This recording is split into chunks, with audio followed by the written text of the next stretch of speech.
So I'm going to talk about how to get a PhD because that's what I'm doing right now. So step one really is to get admitted into a program. And there's a lot of prerequisites you have to do, like getting a bachelor's degree and getting a master's degree.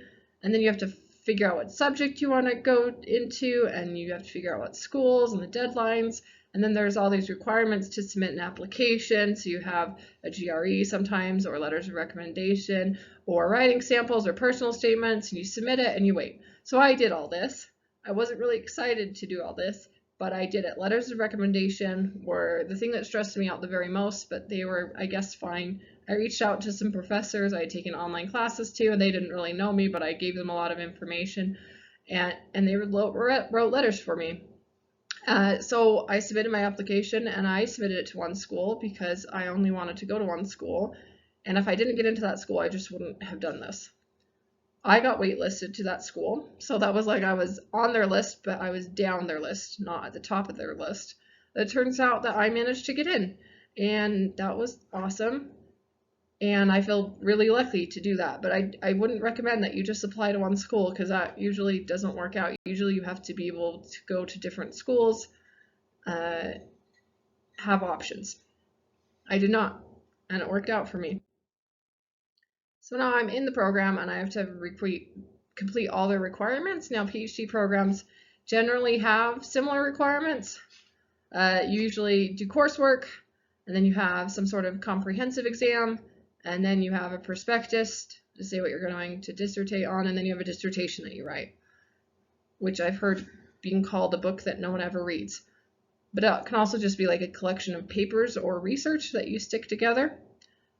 So I'm in coursework, I'm in my final semester of coursework, and then I never have to take another college course again, and I never have to get graded on things quite like this again, which is really awesome.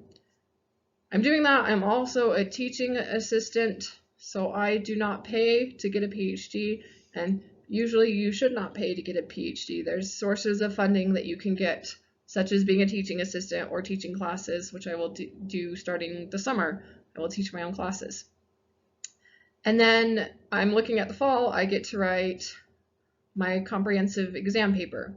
And this is just going to be a really good paper that shows that I can do philosophy. And I guess philosophy is writing for an academic audience and being able to get published in academic journals. So that's what I'm working to next. And then after I get that done, I'll write a prospectus, which will detail what I want to write my dissertation on. And then when I get that approved, I get to write my dissertation. But there's a lot of other things that you do while you're getting a PhD. So you also should submit to conferences, submit to publications, present, be involved in the community and in service, all those sorts of things. So you do that too.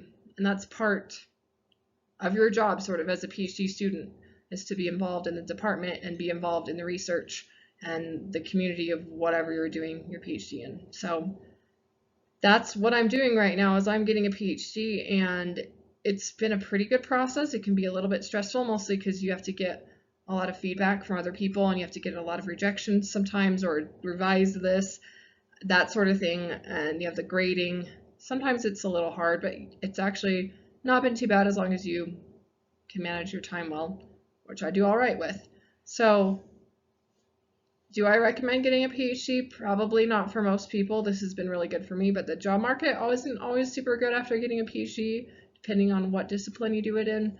And so the whole job search at the end of it is not necessarily the best, but I'm glad I'm doing this because I just want to be able to teach college classes, and I get to do that while I'm getting a PhD, and I get to do my own research that I like, and I get to get paid while doing it. So it's been a great opportunity for me, and I'm going to keep pressing forward and hopefully get things done in a good time frame. Thanks. I'll see you on Friday.